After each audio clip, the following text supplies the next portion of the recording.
मन तो चंचल सबन ते कीजे कौन उपाय। मन तो चंचल सबन ते कीजे कौन उपाय। साधन को हरि भजन है कै सत्संग सहाय। साधन को हरि भजन है कै सत्संग सहाय।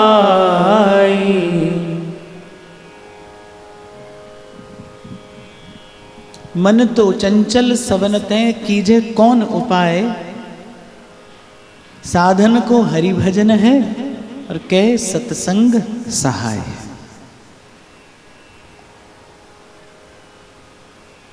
पर महतजनों के अनुभव से यही ज्ञान होता है कि हरि का भजन भी वस्तुतः सत्संग की कृपा से ही संभव है। श्री ध्रुवदास जी कह रहे हैं कि ये जो बिखरा हुआ मन है इसको समेटने की दो विधियां हैं, दो साधन हैं, के तो हरि का भजन और के सत्संग। पर बिखरे मन से हरि का भजन भी संभव है नहीं। पहले सत्संग से मन सिमटता है, भजन के योग्य बनता है, भाव के अनुकूल होता है, वस्तुतः तभी हरि का भजन होता है। गोस्वामी जी बड़ी मार्मिक बात कहते हैं, बिन सत्संग ना हरि कथा तेहि बिन मोह ना भाग। मोह गए बिनु राम पद हो ही ना दृढ़ अनुराग। भजन तो वही है ना जो प्रीति युक्त भाव से किया जाए, प्रीति सहित यह नाम कहाई। हरि का भजन वही है जो प्रेम से भाव से युक्त होकर किया जाए, भाव के बिना भक्ति नहीं है। तो बिना सत्संग ना कथा हरि नाम की और बिना हरि नाम ना मोह भागे। गोस्वामी जी कह रहे बिन सत्संग न हरि कथा और तेहि बिन मोह न भाग। मोह गए बिन राम पद हो ही न दृढ़ अनुराग। कई बार कहते सुनते आए हम कि आध्यात्म के देश में, साधन की दिशा में सब प्रश्नों का एक उत्तर है और वह है सत्संग। सभी प्रश्नों का एक उत्तर है। मैं तो बड़ा सुदृढ़ विश्वास रखता हूँ इस भाव में, इस विचार में, इस सिद्धांत में कि साधक के जीवन का ऐसा कोई अभाव नहीं है जो सत्संग की कृपा से पूर्ण ना हो जाता हो। सब प्रश्नों का उत्तर मिलता है और सत्संग की महिमा क्या है कि बिना पूछे मिलता है। सत्संग में प्रत्येक प्रश्न का उत्तर बिना पूछे मिलता है, प्रत्येक प्रश्न का उत्तर मिलता है, प्रत्येक जिज्ञासा का समाधान होता है और संशय को तो सत्संग रहने ही नहीं देता। गोस्वामी जी बड़ी प्यारी बात कहते हैं, राम कथा करतल धुनि प्यारी संशय बिहग उड़ावन हारी। राम कथा करतल धुनि प्यारी। जैसे आप देखो पुराने समय में क्या होता था, खेतों में पंछी आकर फसल को क्षति ना पहुंचाएं तो दो चार पांच व्यक्ति रहते थे, वो ताली बजा बजा कर पंछी को उड़ाते रहते थे। तो गोस्वामी जी कह रहे राम की कथा क्या है, ये हरि की कथा क्या है। करतल धुनि प्यारी, ये बड़ी प्यारी करतल ध्वनि है। और संशय बिहग उड़ावन हारी। जब साधक भजन करता है और उसके भजन भाव में उत्तरोत्तर उन्नति होती है, प्रगति होती है, या जब फल आने लगता है तो फिर संशय के कुछ पंछी आते हैं जो क्षति पहुंचा सकते हैं उस भाव भजन के फल को।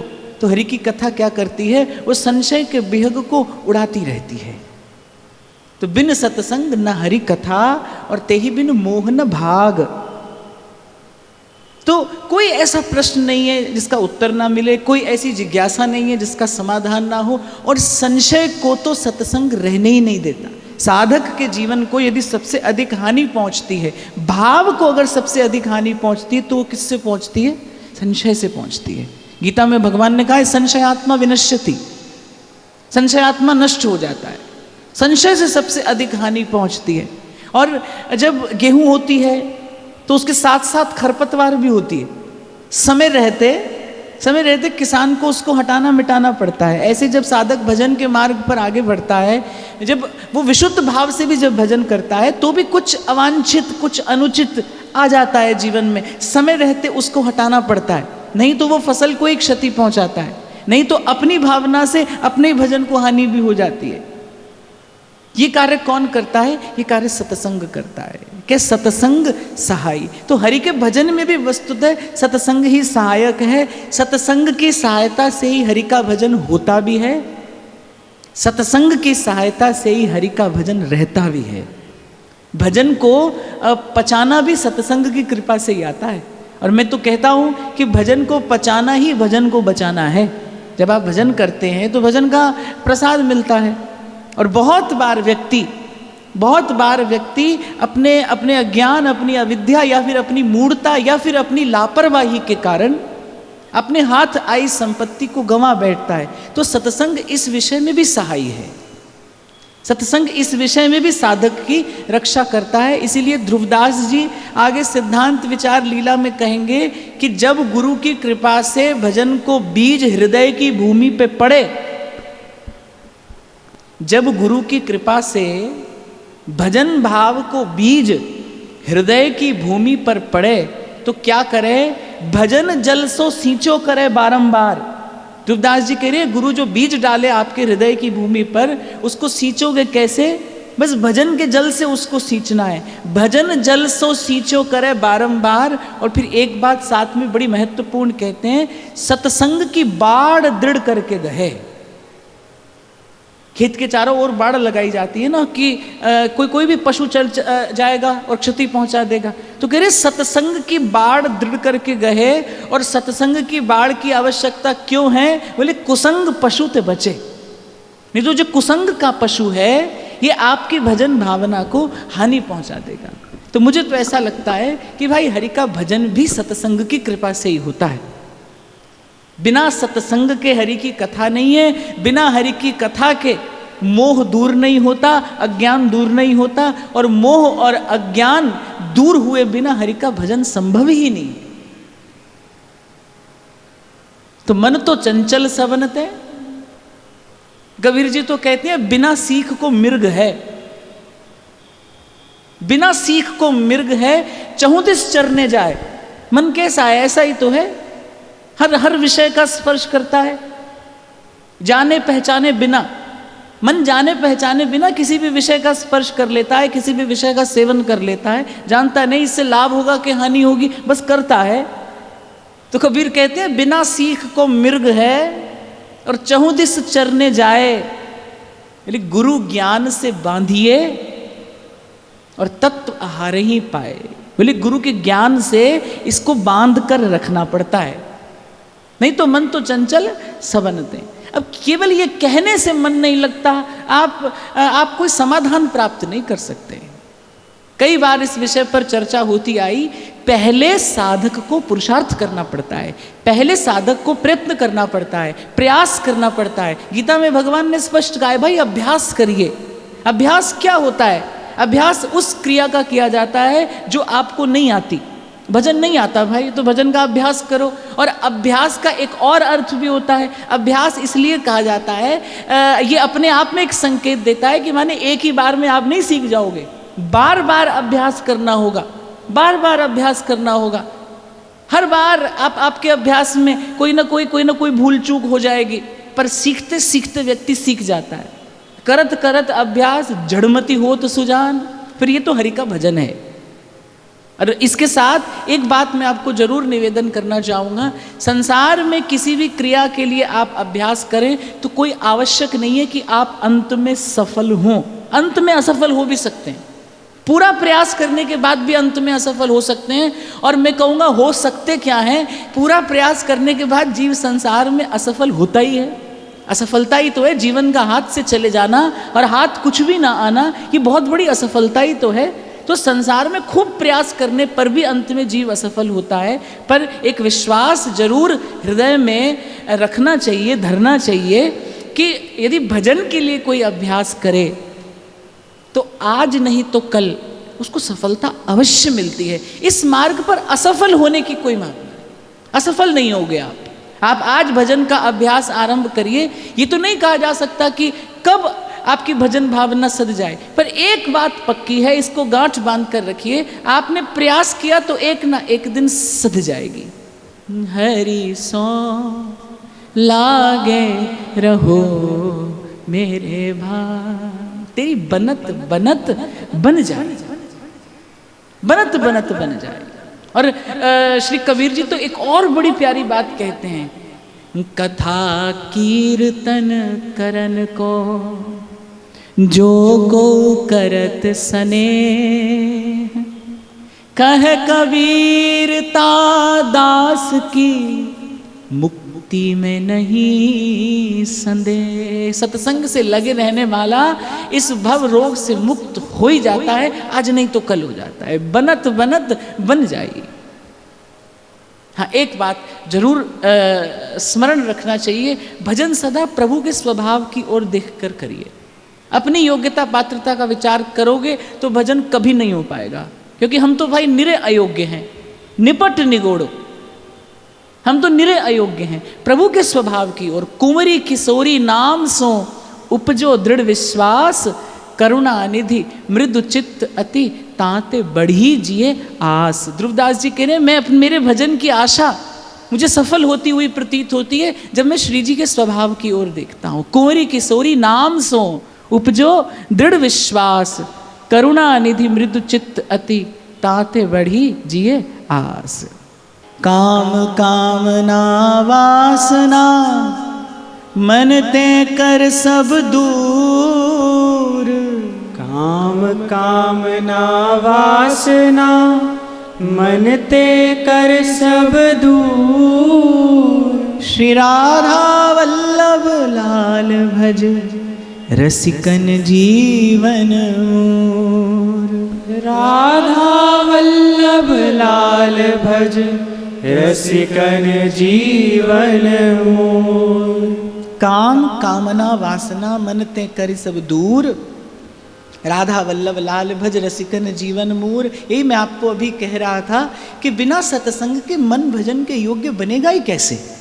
ये संसार के विषय में लिपटा मन, संसार से चिपटा मन, ये मैला कुचैला मन, ये विषय वासना से वासित मन, ये भजन में लगेगा कैसे, ये भजन के योग्य ही कैसे बनेगा। क्योंकि भजन की विधि तो संत यही बता रहे हैं, पहले काम कामना वासना मन ते कर सब दूर। देखो बहुत ध्यान से सुनना, एक खाली घट लीजिए, खाली घड़ा, उसमें किसी शब्द का उच्चारण करिए, उस शब्द की गूंज आपको सुनाई पड़ेगी। लेकिन वही क्रिया यदि आप भरे घट में करें तो कोई गूंज नहीं है, फिर कोई गूंज नहीं है। ऐसे ही हमारा जो अंतःकरण है, हमारा जो अंतःकरण रूपी घट है, ये विषय और वासना से भरा है। इसलिए जब हम हरि नाम जपते हैं, इसलिए जब हम भगवान नाम का जप करते हैं तो हमें हमारे भीतर कोई गूंज सुनाई नहीं पड़ती, किसी आनंद की अनुभूति नहीं होती। इसलिए पहले घट को खाली कीजिए, काढ़ वासना धूर सुमिरन मोती डालिए, फिर कीजिए भरपूर। पहले मन को खाली करना है। मन जितना खाली होता चला जाएगा उतना भजन का आनंद बढ़ता चला जाएगा। आपको आपके भजन की गूंज, आपको आपकी भजन भावना का माधुर्य स्वयं अनुभव होगा। पर ये कब होगा? जब पहले चित्त खाली होगा। कभी एकांत में बैठकर आप अपने मन को देखिए, थोड़ी सी देर में कितने कितने संकल्प विकल्प मन कर लेता है, कितने कितने विषयों का स्पर्श मन कर लेता है, कहाँ कहाँ संसार को छूकर फिर लौट आता है। कितना भरा है मन, कितना कोलाहल है मन में। इस कोलाहल में वो जो मुरली बाज रही है, जिसे सुजान संत सुनते हैं, वो ध्वनि कैसे आपको और मुझे सुनाई पड़े। उस दिन भी चर्चा हो रही थी कि जब श्री कृष्ण ने वेणुनाद किया तो सबने नहीं सुना, केवल गोपी ने सुना। वो वेणु की ध्वनि केवल गोपी के कान में पड़ती है क्योंकि उसका मन खाली है, उसके मन में कृष्ण की अभिलाषा के अतिरिक्त और कुछ नहीं है। उसके मन में श्री कृष्ण की इच्छा, श्री कृष्ण की आशा, श्री कृष्ण की आकांक्षा, कृष्ण दर्शन लालसा, यही है बस गोपी के हृदय में। इसीलिए जैसे ही वेणुनाद हुआ गोपी के कान में पड़ा। आप देखो, निकट में गोपी का पति भी सोया है, गोपी का बालक भी सोया है, घर परिवार के मध्य में गोपी रहती है, पर जब वेणुनाद होता है वो नाद केवल गोपी के कान में पड़ता है। कोई सुने रे संत सुजान, मुरलिया बाज रही। अरे ये नरदेह प्रभु ने दिया है, बड़ा अनुग्रह करके ये नरदेह दिया है। किस लिए दिया है? प्रभु के मिलने की इच्छा हुई, इसीलिए तो प्रभु ने ये नरदेह दिया। अब जब प्रभु ने ये साधन दिया है, फिर सूरदास कहते जब ये देही पाई है तो फिर चित्त चरण कमल दीजे। लेकिन प्रभु के चरणों में तो भाई सुंदर सुवासित पुष्प ही चढ़ाया जाता है। आपके और प्रभु के मध्य में एक सेवक, एक पुजारी रहता है। जब आप मंदिर जाते हैं ना, आप कोई भेंट लेकर जाओ तो आपके और प्रभु के मध्य में एक सेवक है, प्रभु का एक पुजारी है। आप उसे वस्तु देंगे, पहले वो देखेगा उस वस्तु की गुणवत्ता क्या है, वो वस्तु प्रभु के चरणों में निवेदन किए जाने योग्य है या नहीं है। अगर नहीं होगी तो वो आपको लौटा देगा। ऐसे ही जीव और ब्रह्म के मध्य में प्रकृति है। प्रकृति सदा उसकी पूजा करती है, सदा उसकी सेवा में रहती है। जब आप कोई अनुचित अवांछित वस्तु लेकर जाते हैं तो प्रकृति आपको लौटा देती है, वो नहीं जाने देती। अरे आपके दूषित शब्द भी प्रभु के कान तक नहीं जाते, प्रकृति लौटा देती है। संत कहते हैं ना, हरि नाम रटते रहो जब तक घट में प्राण, कभी तो दीन दयाल के भनक पड़ेगी कान। दीन दयाल कोई दूर नहीं है, दीन दयाल कोई दूर नहीं है, दीन दयाल तो सर्वज्ञ हैं, सर्वत्र हैं।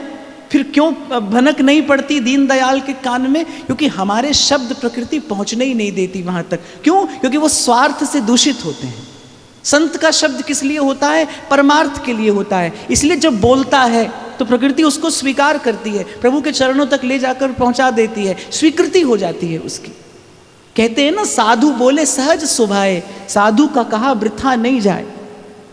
फूल का एक नाम होता है सुमन, फूल को सुमन कहते हैं ना। सुमन माने सुंदर मन, सुंदर मन ही प्रभु के चरणों तक जाता है। सुंदर मन का भाव ही प्रकृति ले जाती है प्रभु के चरणों तक। इसलिए ध्रुवदास जी कह रहे हैं, काम कामना वासना पहले मन ते कर सब दूर, फिर राधा वल्लभ लाल भज रसिकन जीवन मूर। मन में काम रहता है, बुद्धि में रहती है कामना और चित्त में रहती है वासना, लेकिन मूल क्या है? मूल काम है।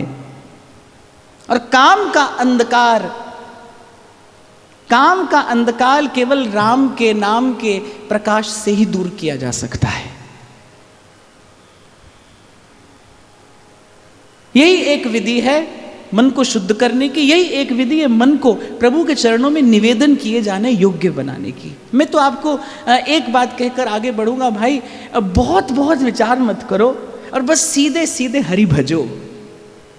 हरि का नाम सब रोग की औषध है, सब रोग की औषध है, सब प्रश्नों का उत्तर है, एक हरि का नाम।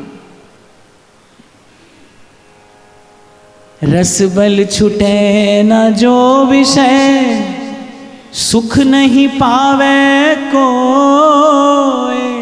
रस बल छुटे न जो विषय, सुख नहीं पावे कोई। तन छाड़े मन गह रहे, दूनों दुख तहाँ हो।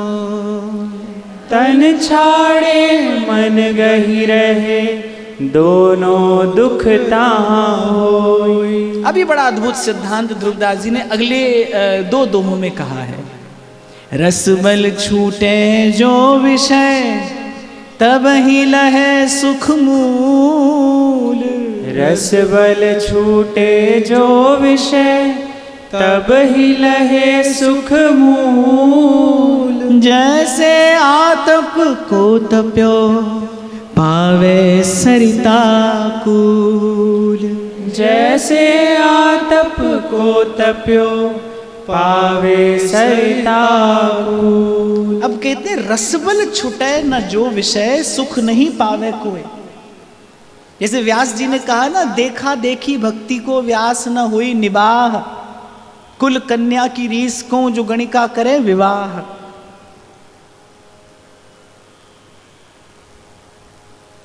यहां कहना ये चाह रहे हैं कि मन को पहले भजन का रस मिलेगा, तभी मन से विषय का रस छूटेगा। कई बार आप और मैं चर्चा करते आए इस विषय पर। अभी कुछ दिन पहले भी मैं आपको यही कह रहा था कि भाई मन के पास बुद्धि नहीं है, मन को विचार करना नहीं आता। कबीर जी तो कह ही रहे हैं, बिना सीख का मृग है चहुं दिस चरने जाए। मन कैसा है? जैसे मक्खी होती है, मिष्ठान पर भी बैठती है, विष्ठा पर भी बैठती है, ऐसे ही मन है। कथा कीर्तन में भी आकर बैठता है, संसार के विषय का भी सुख लेता है। तो वो विषय का रस छूटे, इसके लिए क्या है? पहले मन को भजन का रस मिले। अच्छा, मन ऐसा है, जब तक उसके हाथ में भजन का रस नहीं आएगा वो विषय का रस नहीं छोड़ेगा। आपको बड़ा सीधा सा उदाहरण देता हूं, सरल सा उदाहरण देता हूं। बंदर चश्मा ले जाता है आपका, यहां पर झोला ले जाता है, चश्मा ले जाता है, फिर आप उसको कुछ देते हैं। अब वो चश्मा चबाता है, वो तो उसमें तो कोई रस है नहीं। फिर आप उसको फल देते हैं। आजकल तो वृंदावन के बंदर फ्रूटी पीते हैं, वो लेते हैं आप। तो वो आपकी वस्तु कब छोड़ता है? जब आप उसको कोई सरस, कोई मधुर वस्तु पकड़ाते हैं। मन बिल्कुल ऐसा ही है, ये खेल बिल्कुल ऐसा है। मन ने विषय का रस पकड़ लिया है, मन ने विषय के रस को पकड़ लिया है। अब मन इस विषय के रस को छोड़े, इससे पहले आवश्यक है आप उसको विषय के रस से मधुर, विषय के रस से श्रेष्ठ कोई और वस्तु पकड़ाएं। संसार के रस से बड़ा, संसार के रस से श्रेष्ठ कोई और रस आप पहले मन को पकड़ाइए, तब वो विषय का रस छूटेगा। ध्रुवदास जी यही कह रहे हैं, रसबल छूटे जो विषय। और वस्तुतः छोड़ना सफल नहीं है, छूटना सफल है। ध्यान से सुनना, छोड़ना सफल नहीं है, संसार का छोड़ना सफल नहीं है, संसार छूट जाए ये सफल है।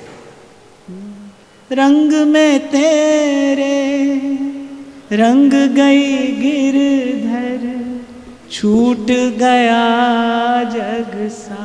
कब कब कब छूट जाए खबर भी ना पड़े। और ऐसा ही होता है भाई, जो वस्तुतः छूटना है, जो भजन की कृपा से छूटता है, वो कभी लौट कर नहीं आता। जब आप अपने प्रयास से छोड़ते हो, लौट कर आता है। संसार नहीं आता हो तो बताइए। संतों ने अपनी वाणियों में सदा से कहा, आए थे हरि भजन को और बन बैठे भगवान, अज्ञ जनन सन्मान लग भई प्राप्ति में हान। आया तो था जीव भजन करने, लेकिन फिर वही कंचन कामिनी और कीर्ति के फेर में पड़ा, क्योंकि संसार छोड़ा था, छूटा नहीं था। मैं जब बार बार आपसे कहता हूं ना, जहां है वहीं रहकर भजन करिए, भजन की कृपा से छूट जाएगा संसार।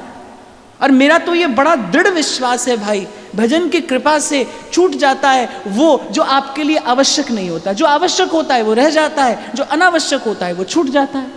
छोड़िए मत, छूट जाने दीजिए, भजन करिए।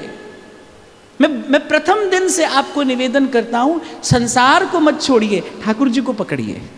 संसार को छोड़ने का उपक्रम ना करिए। हो सकता है त्यागी बैरागी के रूप में आपकी संसार में पूजा होने लगे, पर अंतिम परिणति तो संसार है भाई, मिलेगा अंत में संसार ही। क्योंकि संसार तो संसार से अधिक आपको कुछ नहीं दे सकता। ऐसा ही होता है, त्यागी की बैरागी की पूजा होने लगती है संसार में, संसार में विरक्ति की पूजा होती है। तो कभी कभी व्यक्ति त्याग और बैराग लेकर फिर अंत में पाता वही संसार का फल है, वही संसार का फल चखता मिलता है।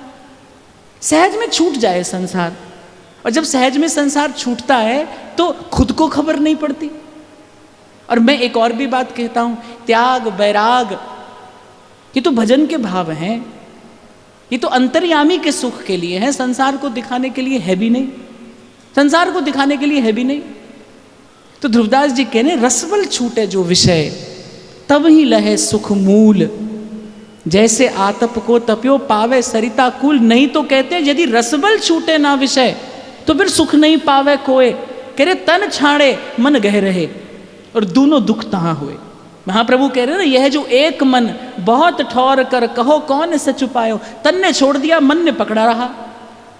अच्छा, और मन की एक और वृत्ति है, मन का एक और स्वभाव है, कभी आपने अनुभव किया हो कि निषेध की ओर मन और अधिक शक्ति से जाता है। ये तो मनोविज्ञान भी मानता है, अगर आप मन को किसी कार्य का निषेध करेंगे ना तो वो उस ओर अधिक जाएगा। आप देखो, मैं कई बार एक उदाहरण देता हूँ, एक स्थान पर लिख दो यहाँ झांकना मना है, आता जाता प्रत्येक व्यक्ति आपको वहीं झांकता हुआ मिलेगा। ऐसे ही बिल्कुल मन है, चंचल बालक होता है ना, हठी बालक होता है, माँ कहती है ये नहीं करना, वो कह रहा है ये तो अवश्य करना है, ऐसा तो मुझे अवश्य करना है। बालक है, उसका स्वभाव है, ऐसा ही चंचल मन है। और मन जैसा चंचल तो और कोई नहीं है, मन जैसा हठी तो और कोई नहीं है। फिर मैं कहता हूँ कि भाई मन के इस स्वभाव का लाभ लीजिए, क्योंकि मन ही मिलावे राम से और मन ही करे फजीत। यहाँ कह रहे हैं कि मन छोड़ दे, स्वतः छोड़े। मन को आप हरि के नाम का रस दीजिए, मन को हरि की कथा का आनंद दीजिए, मन को प्रभु के दर्शन का सुख दीजिए, मन को प्रभु के धाम का ये आनंद दे दीजिए, मन छोड़ देगा संसार का रस। हाँ, पर भाई सफलता आपकी तभी है जब आप न छोड़ें, छूट जाए। कहते हैं कि जब वैराग्य की बात आती है तो लक्ष्मण जी से भी बड़े वैरागी भरत जी हैं। लक्ष्मण जी वन में रहते हैं और वो तपस्वी का जीवन व्यतीत करते हैं, पर भरत जी अयोध्या के उस अद्भुत राज वैभव के मध्य में रहकर तपस्वी का जीवन व्यतीत करते हैं, क्योंकि भीतर कहीं दूर दूर तक संसार की कोई इच्छा, कोई लिप्सा, कोई कामना है ही नहीं। धर्म न अर्थ न काम रुचि गति न चहु निर्वाण, जन्म जन्म रति राम पद यह वरदान नान। ऐसा भरत जी का जीवन है। आपको एक छोटा सा उदाहरण और देता हूँ। आपका पेट भरा है, आप किसी अपने प्रियजन के यहाँ गए और वो बड़े प्रेम से आपको कह रहा है थोड़ा सा भोजन कर लीजिए, थोड़ा सा भोजन कर लीजिए। आप उसका मन रखने के लिए थोड़ा भोजन कर लेंगे, लेकिन आपको भोजन का कोई आस्वादन नहीं है, उस भोजन में आपको कोई सुख नहीं है, क्योंकि आपको भोजन की इच्छा ही नहीं है। कर लिया आपने भोजन, लेकिन आपको कोई रुचि नहीं थी। बस संसार में ऐसे रहिए कि संसार की रुचि ना हो, संसार की रुचि ना हो। मैं इसीलिए बार बार आपको कहता हूँ, अपने मन को देखते परखते रहिए, ठोकते पीटते रहिए। मन को संसार की रुचि ना हो, बस ये वस्तु मुझे मिले, ये व्यक्ति मुझे मिले, मैं ऐसा पाकर सुखी हो जाऊं। बस मन ऐसे कुसंकल्प ना करे। संसार में रहिए भाई, खूब आनंद से रहिए। आपके रहने के लिए प्रभु ने बनाया है ये संसार। किस लिए बनाया है प्रभु ने? हमारे रहने के लिए तो बनाया है, क्योंकि प्रभु तो संसार में आपको मिलेंगे तो कहाँ मिलेंगे? जिनके ही में बसत हैं तीन लोक के नाथ। भगवान तो कहते हैं ना हम वसामि वैकुंठे योगिनाम हृदयेन च यत्र मद्भक्त गायन्ति तत्र तिष्ठामि नारद। भगवान के रहने के लिए तो उनके भक्त का हृदय ही पर्याप्त है, उनको किसी और स्थान की आवश्यकता ही नहीं है। आपके मेरे रहने के लिए बनाया है संसार। खूब सुख से रहिए, खूब आनंद से रहिए। डोंगरे जी महाराज एक बड़ी अच्छी बात कहते थे जीव लक्ष्मी पुत्र बनकर रहे तो सदा सुखी रह सकता है। यदि जीव लक्ष्मी का पुत्र बनकर रहे तो सदा सुखी रह सकता है, पर वो लक्ष्मी का स्वामी बनकर रहना चाहता है, अधिकार करना चाहता है। वो संसार पर, संसार की वस्तु पर, संसार की इस श्री पर वो अपना अधिकार जमाना चाहता है, इसीलिए दुख पाता है, इसीलिए पीड़ा पाता है, अयोग्य घोषित हो जाता है वो उसी क्षण, जिस क्षण वो संसार पर अधिकार की भावना करता है। संसार की एक एक वस्तु किस लिए देती है प्रकृति? ये सुंदर फूल, ये मीठे फल आपके मेरे लिए ही तो देती है, कि आप और मैं प्रभु को निवेदन करके प्रसाद पाएं और सुख से रहें। पर जीव अधिकार करता है। और एक बात गांठ बांध कर रख लीजिए, जीवन का कोई भी क्षेत्र हो, जब जब आप अधिकार करना चाहेंगे आप प्रकृति के द्वारा अयोग्य घोषित कर दिए जाएंगे। अंत में आपके हिस्से दुख आएगा, अंत में आपके हिस्से दुख आएगा। जो कार्य आपको दिया गया है उसको ईमानदारी से निभा दीजिए, कर दीजिए, प्रभु के नाते कर दीजिए। अधिकार और कर्तव्य का संबंध कैसा है? जैसे बीज और फल का। अधिकार के लिए जीव लड़ता है, झगड़ता है, मरता है, मारता है। अरे कर्तव्य का पालन करे, समय आने पर भगवान अधिकार दे देते हैं, प्रसाद स्वरूप दे देते हैं। और जब प्रसाद से अधिकार मिलता है तो सुख रहता है, उसमें आनंद रहता है।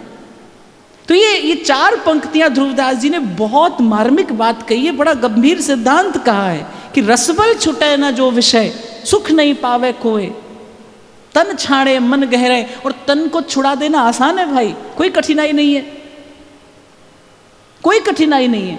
आप अपने शहर से यहाँ पर वृंदावन आकर रहने लगे और आपको लगा ये वृंदावन वास हो गया, भाई ये तो वृंदावन का वास नहीं है।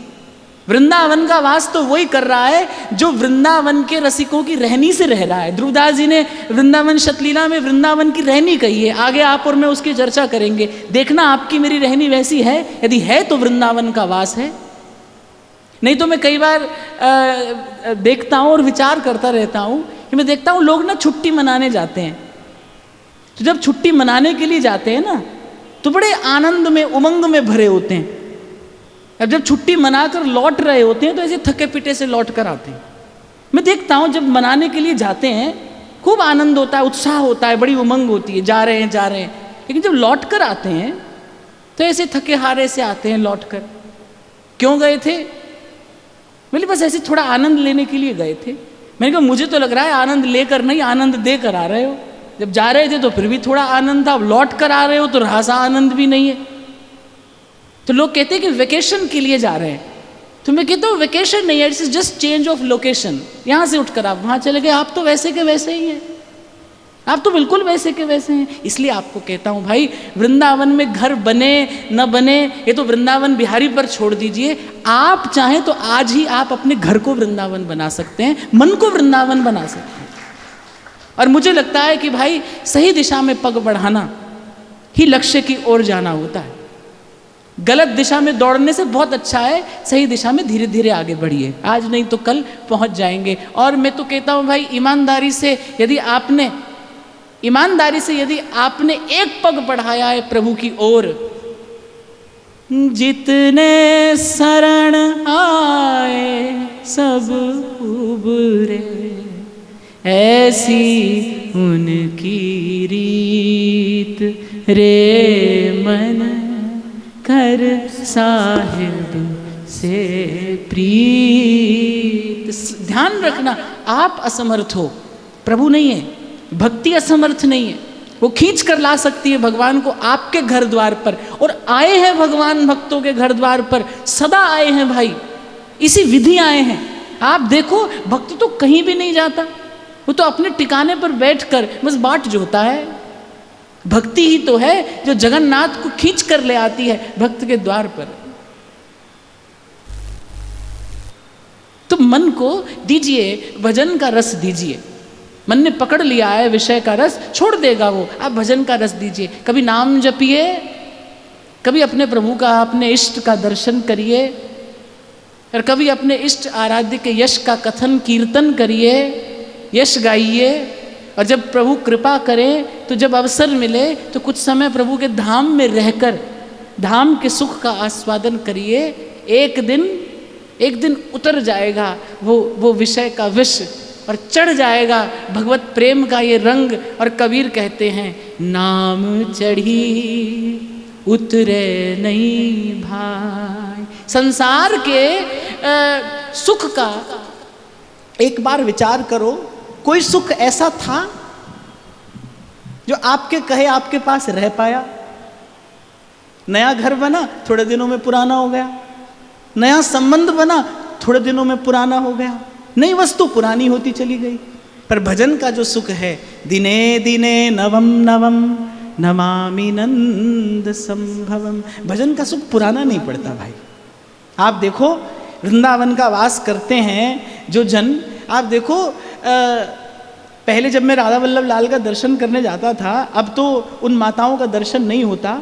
ऐसी ऐसी वृद्ध माताएं जिन्होंने अपना पूरा जीवन वृंदावन का वास किया, लेकिन राधा वल्लभ लाल का दर्शन करने की ऐसी उत्सुकता है कि किसी भी स्थिति में पड़ी हैं, शरीर रोगी है, अशक्त है, शिथिल पड़ा है, पर वहाँ आरती का टकोरा लगेगा और दौड़कर मंदिर में पहुँच जाएंगी राधा वल्लभ लाल का दर्शन करने, गाती हुई पाग बनी पटका बन्यो, बन्यो लाल को भेख, राधा वल्लभ लाल की दौड़ आरती देख। क्यों?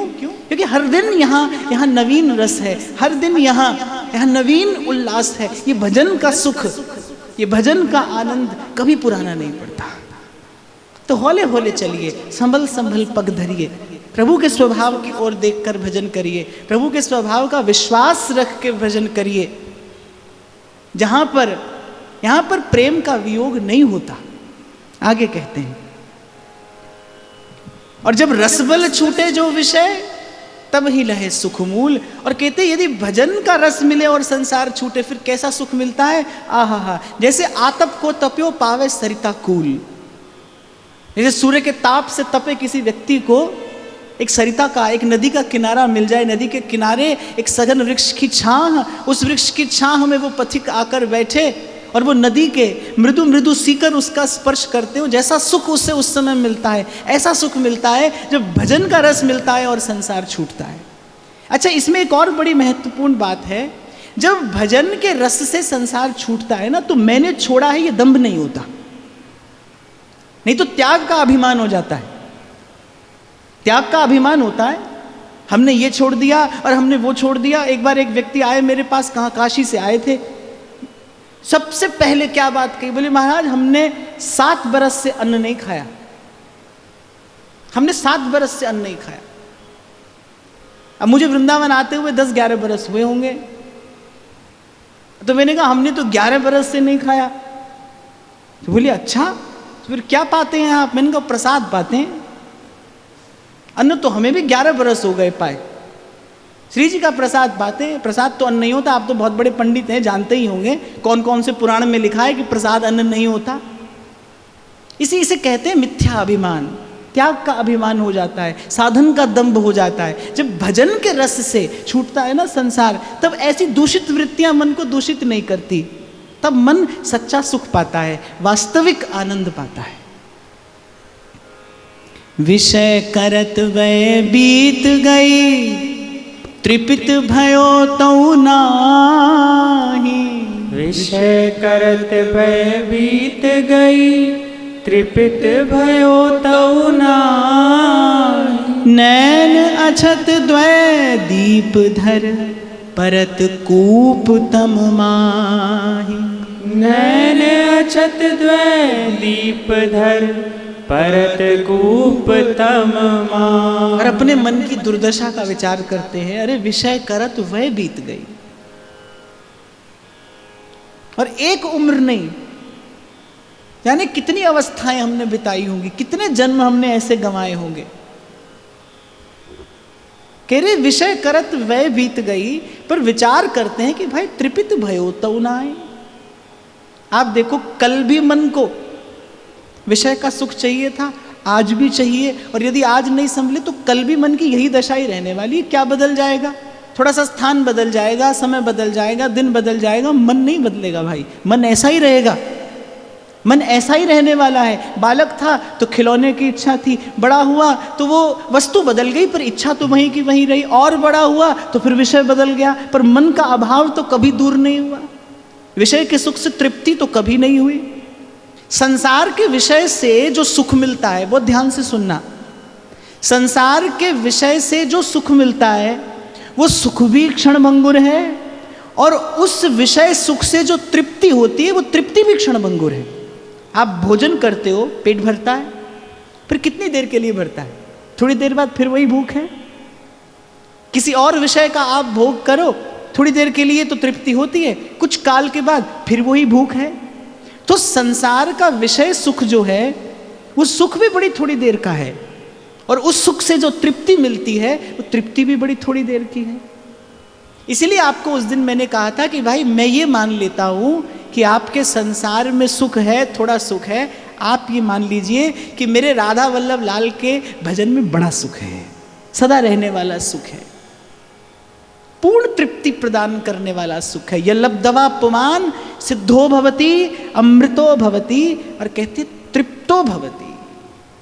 जहाँ ही लहे कछु लैन की चाह न हिय में होए, जयति जगत पावन करन और प्रेम बरन यह दोए। तो कह रहे विषय करत वह बीत गई पर मन तो तृप्त नहीं हुआ। और कहते ये कैसा है, नैन अछत द्वय दीप धर, ये दो जलते हुए दीपक दिए भगवान ने जिन्हें नेत्र कहते हैं, और ये दो दीपक होते हुए भी गिरा कहाँ, परत अंधकूप तममाई, अंधे कुएं में जाकर गिरा। यही जीव की दशा है। बुद्धि होते हुए विचार नहीं करता, दृष्टि होते हुए देख नहीं पाता। आंख का होना एक बात है, दृष्टि का होना दूसरी बात है। आंख तो आपके मेरे सबके पास है, दृष्टि नहीं है। बुद्धि तो सबके पास है, विवेक नहीं है। बाबा बुल्ले शाह कहते ना, रब तैथों दूर नहीं पर तेरा भी कसूर नहीं, वेखण वाली अख जड़ी ओदे विच नूर नहीं। आंख तो है पर दृष्टि नहीं है। और ये दृष्टि का जो दोष है, दृष्टि का अभाव है, दूर कैसे होता है। गुरु पद रज मृदु मंजुल अंजन, नयन अमीय दृग दोष विभंजन।